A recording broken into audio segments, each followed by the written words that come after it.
Terima kasih juga kami ucapkan pada Bapak Ibu Kepala Dinas semua bahwa tidak terasa kita sudah berjalan 10 bulan ya, sejak dari Desember sampai dengan bulan September ini. Sudah 10 bulan dan kita baru punya kesempatan untuk bertemu muka, bertatap muka bersama-sama pada kesempatan kali ini. Dan kami sangat berterima kasih karena dukungan Bapak Ibu selama ini untuk memperlancar berbagai macam kegiatan yang dilakukan oleh staf dinas maupun puskesmas di kabupaten kota masing-masing. Saya kira itu sumbangan yang sangat besar bagi upaya-upaya untuk mendukung pelayanan kesehatan yang lebih baik. Nah, dalam pertemuan kali ini saya ingin menyampaikan terlebih dulu sekilas tentang PML ya. Teman-teman selalu bilang PML. PML itu apa? PML itu di PMPK merupakan istilah standar untuk pengembangan kapasitas bagi pejabat dinas dan puskesmas yang difokuskan pada penguatan kapasitas manajemen dan kepemimpinan yang berbasis pada kinerja. Nah, ini yang kemudian coba kita tawarkan kepada Bapak Ibu sekalian beserta para pejabat yang ada di dinas dan puskesmas untuk kita pelajari bersama-sama. Nah, secara lebih spesifik, tujuan dari program kinerja yang dilakukan oleh PKMK UGM ini adalah yang pertama untuk publik. Kemudian secara khusus kegiatan PML ini diarahkan untuk memperkuat pemahaman tentang dinamika pelayanan kesehatan sesuai dengan konteks permasalahannya. Jadi kita melihat sesuatu berangkat dari masalahnya, kemudian bagaimana masalah itu disikapi dengan mengembangkan berbagai macam kebijakan dan bagaimana kebijakan itu dilaksanakan. Sementara itu tidak kalah pentingnya adalah mencoba untuk melihat bahwa pelayanan kesehatan itu pada dasarnya adalah merupakan sebuah sikap, sehingga bagaimana kita kemudian mencoba untuk melihat atau menyikapi berbagai persoalan kesehatan dari sisi human resources-nya. Nah, ini yang kemudian menjadi filosofi atau menjadi dasar dari kegiatan PML, yaitu bahwa kita membagi kehidupan kita menjadi dua dunia gitu ya. Yang pertama adalah dunia nyata yang ada di atas, pengalaman, kerja-kerja kita. Kemudian yang kedua adalah sistem pemikiran tentang dunia nyata atau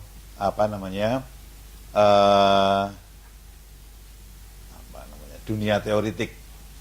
Nah, kita selama ini di dalam dunia nyata seringkali ketika ada masalah, kemudian kita mencoba menganalisis kenapa masalah itu terjadi, kemudian kita menetapkan apa yang harus dirubah dan melaksanakan apa yang menjadi keputusan itu. Jadi kita seringkali untuk menyelesaikan masalah lebih banyak ada di atas ini karena kita hidup di dunia nyata. Nah, sementara di PML ini kita ingin menawarkan sesuatu sebenarnya ketika kita menganalisis itu, kita melihat apa kata dunia refleksinya, apa kata teorinya, apa kata konsep-konsepnya tentang masalah-masalah yang kita analisis itu. Nah, di sini kita akan bicara masalah berbagai macam perspektif, berbagai macam pandangan, berbagai macam pendapat dari banyak ahli tentang permasalahan-permasalahan yang kita hadapi dalam kehidupan sehari-hari. Sehingga kita harapkan dengan berbagai macam perspektif, dengan berbagai macam teori, dengan berbagai macam pemahaman yang di luar dari biasanya, kita kemudian bisa menyelesaikan persoalan-persoalan ini dengan berbagai macam pilihan yang lebih banyak. Nah, kemudian kita bisa melakukan berbagai macam perubahan. Nah, saya kira kritik utama terhadap pendekatan kita adalah bahwa kita itu terlalu bertele-tele.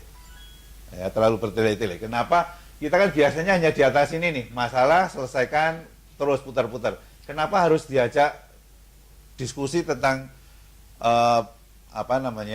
masalah-masalah yang mungkin tidak tidak realistis atau tidak langsung menyentuh persoalan-persoalan, tetapi malah diajak bertamasya untuk melihat perspektif, melihat teori, melihat pengalaman-pengalaman dari tempat-tempat yang lain.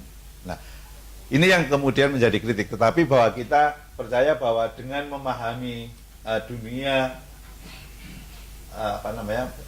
sistem pemikiran dari dunia yang nyata itu, kita memiliki alternatif-alternatif solusi yang lebih banyak lagi. Saya kira itu yang menjadi filosofinya, dan kita kemudian dalam aplikasinya kemudian kita mulai pengembangan kapasitas ini dengan berbagai macam diskusi. Diskusi kita ketika di awal kita lebih banyak berangkat dari studi kasus, ya, yang merefleksikan bagaimana persoalan-persoalan yang ada di dunia nyata. Kemudian kita mengembangkan bersama-sama dengan para pakar yang ada di UGM itu untuk bagaimana melihat berbagai macam persoalan-persoalan itu dalam konteks teoritik. Oleh karena itu kita menyediakan berbagai macam modul yang kita harapkan menjadi bahan bagi Bapak Ibu sekalian untuk memahami situasi yang ada di sini. Ada sekian banyak modul, ada modul dasar, ada 6, modul dasar tambahan ada 3. Kalau di jumlah itu kira-kira ada 22 modul itu, ya, yang dikembangkan untuk mengantisipasi kemungkinan-kemungkinan persoalan-persoalan yang mungkin bisa kita selesaikan dari situ. Kemudian setelah kita proses belajar selesai, proses memahami dunia nyata itu selesai, kita mengembangkan RTL. Jadi selama ini teman-teman dari dinas dan dari puskesmas sudah menyelesaikan RTL yang sebenarnya merupakan hasil dari bahan analisa dan bahan-bahan dari refleksi atas apa yang terjadi di pekerjaan mereka sehari-hari dan diwujudkan dalam RTL. Setiap puskesmas yang terlibat itu sudah mengembangkan RTL, demikian juga dengan setiap dinas sudah mengembangkan RTL. Nah, kita ada di dalam fase saat ini adalah mulai untuk melaksanakan. Beberapa seperti Mimika Senin kemarin sudah melakukan finalisasi RTL. Kemudian ada salah satu dari puskesmas di kota sudah menyelesaikan finalisasi ini. Kemudian dari kabupaten akan melakukan finalisasi besok pagi, ya, dan ada beberapa yang nanti minggu depan dilaksanakan. Ya, jadi kita ingin dengan beberapa metode ini dan bahan-bahan ini kita mencoba mengaplikasikan filosofi dari PML ini. Nah, bagaimana kita mempersiapkan kegiatan PML ini yang sudah lampau pada bulan-bulan di awal, kita sudah melakukan asesmen awalnya pada waktu itu bersama dengan tim kinerja USAID, dan kita melihat ada beberapa prioritas isu kesehatan yang kemudian perlu disikapi bersama. Kemudian untuk pendalaman PMPK UGM melakukan baseline yang kita lakukan sekitar bulan Februari atau Maret, ya. Februari atau Maret kita melakukan baseline assessment untuk melihat seberapa jauh kompetensi para pejabat struktural yang ada di masing-masing kabupaten. Kemudian juga melihat bagaimana hambatan masyarakat untuk mengakses layanan, ini bersama dengan kinerja. Kemudian yang lain adalah seberapa jauh sistem kesehatan itu diaplikasikan di dalam kegiatan sehari-hari. Kemudian yang lain yang tidak kalah pentingnya adalah masalah bagaimana persepsi tentang para pejabat atau staf dinas atau puskesmas tentang pekerjaan mereka. Nah, jadi karena kita tadi seperti saya sampaikan di awal bahwa tujuan ini juga membangun manusianya juga, sehingga perlu paham tentang bagaimana konteks sosial dan budaya dari staf puskesmas dan dinas yang berkaitan dengan masalah keorganisasian. Bukan budaya dalam arti budaya lokalnya, tetapi bagaimana budaya organisasi dipahami oleh teman-teman staf. Nah, kesehatan.net/Papua. Semua tidak hanya modul-modul, tetapi juga berbagai rekaman dari para narasumber yang mengantarkan materi, dan juga beberapa referensi lain bisa di-download di sini. Dan beberapa kali kita melakukan siaran langsung dari proses pembelajaran jarak jauh, sehingga kemudian bisa diakses oleh pihak-pihak yang ingin mengikuti pembelajaran ini. Nah, ini beberapa contoh RTL yang sudah dihasilkan di masing-masing kabupaten kota. Ini di PKM Jayapura, ini yang menjadi kesepakatan dari para staf puskesmas. Misalnya di Sentani ada perbaikan alur pelayanan, pembuatan SOP, perbaikan penataan ulang ruang tindakan, pembuatan bagan alur tiap layanan, dan seterusnya. Saya kira beberapa ini sudah disepakati dan kemudian akan dilaksanakan. Dan finalisasinya akan besok itu ya Bu ya, untuk di Kabupaten Jayapura. Jadi rencana tindak lanjut tidak semata-mata pada aspek pelayanan, tetapi juga pada aspek fisik juga. Ada pembuatan neon box misalnya, itu juga diusulkan oleh teman-teman PKM. Demikian juga untuk yang di Kota Jayapura, ini ada yang sifatnya sosialisasi untuk sebuah produk hukum, tetapi ada juga yang sifatnya fisik, misalnya melakukan pengecetan, penanaman toga, penataan alur pelayanan dan seterusnya. Demikian juga untuk Puskesmas Koya Barat misalnya menekankan pada masalah sosialisasi. Misalnya untuk di Jayawijaya ada beberapa kegiatan-kegiatan yang sangat lengkap di sini. Misalnya Home itu ingin mengintensifkan penyuluhan untuk HIV/AIDS-nya karena selama ini belum dilakukan dan pengen untuk diintensifkan. Kemudian ada konseling, ada lokmin bulanan karena sudah tidak pernah dilakukan, pengen dilakukan lagi dan seterusnya. Demikian juga di Hobikosi, ini ada memperbaiki kinerja SPM dengan melalui meningkatkan kehadiran staf, pembagian tugas di antar para staf dan seterusnya. Nah, ini yang mungkin nanti pada hari terakhir, pada hari Jumat, kita bisa mendiskusikan seberapa jauh kita bisa memberikan dukungan terhadap kegiatan-kegiatan yang direncanakan di masing-masing puskesmas ini. Ini untuk Kabupaten Mimika, masing-masing puskesmas juga sudah ada yang sifatnya fisik dan ada juga yang bersifat memperbaiki atau mengoptimalkan pelayanan. Nah, ini ada beberapa yang RTL untuk di Dinas Kesehatan. Misalnya di Dinas Kesehatan Jayawijaya itu membentuk forum koordinasi peduli kesehatan. Kemudian melakukan revitalisasi sistem manajemen penanggulangan penyakit AIDS, kemudian supervisi dan bimbingan teknis ke puskesmas itu akan diintensifkan. Di Dinkes Kabupaten Jayapura menyusun renstra, melakukan pertemuan lintas sektor, pembuatan papan data dan seterusnya. Di Dinas Mimika itu cukup banyak karena banyak kegiatan jangka panjang yang sebenarnya kemudian dimulai pada bulan-bulan ini, sehingga sangat banyak untuk dilakukan. Nah, jadi selain RTL jangka pendek ini, teman-teman juga melakukan menyusun rencana jangka menengah dan jangka panjang yang nantinya mungkin perlu kita lihat bersama pada waktunya untuk apakah ini masih relevan atau tidak relevan atau kemudian akan dimodifikasi. Nah, itu beberapa gambaran dari apa yang sudah dilakukan selama 10 bulan ini, dan dalam waktu 3 bulan lagi kita akan mengakhiri periode yang pertama dan kita akan masuk periode yang kedua, di mana periode yang kedua ini akan lebih diarahkan untuk mengintensifkan berbagai macam RTL yang sudah dihasilkan dalam proses pembelajaran selama beberapa bulan terakhir ini. Jadi penguatan terhadap implementasi RTL ini. Nah, untuk saat ini pertemuan kita akan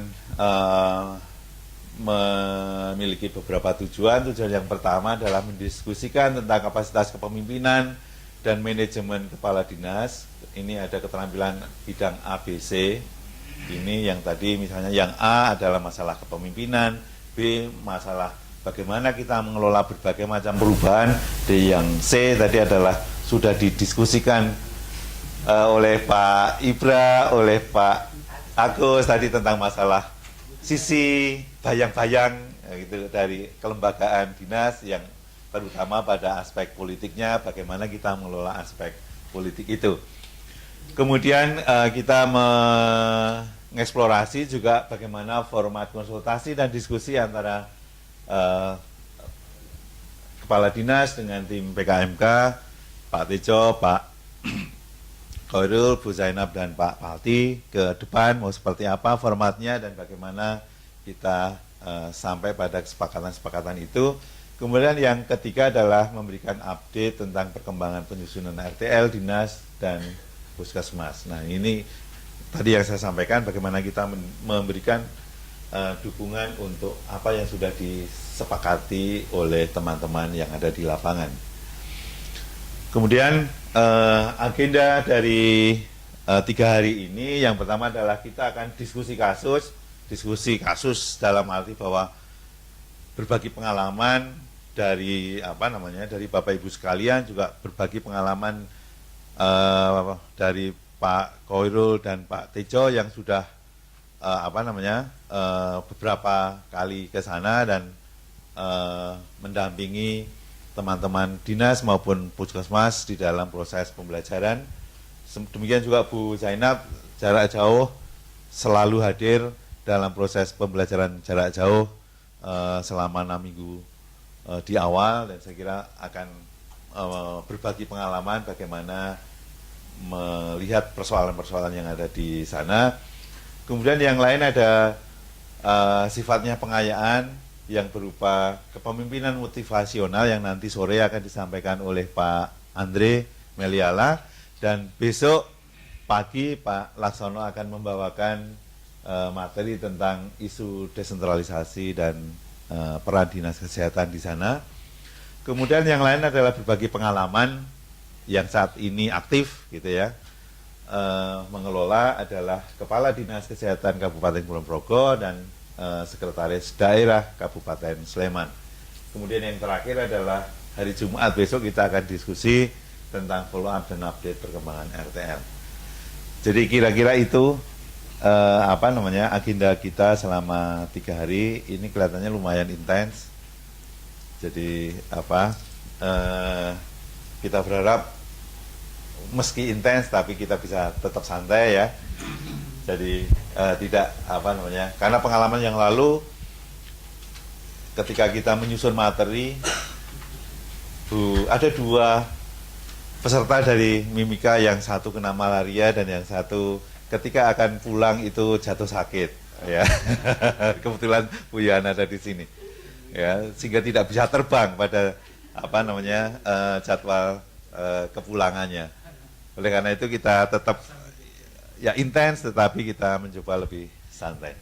Saya kira itu, terima kasih, dan sekali lagi terima kasih atas kesediaan Bapak Ibu sekalian untuk hadir di Jogja. Terima kasih.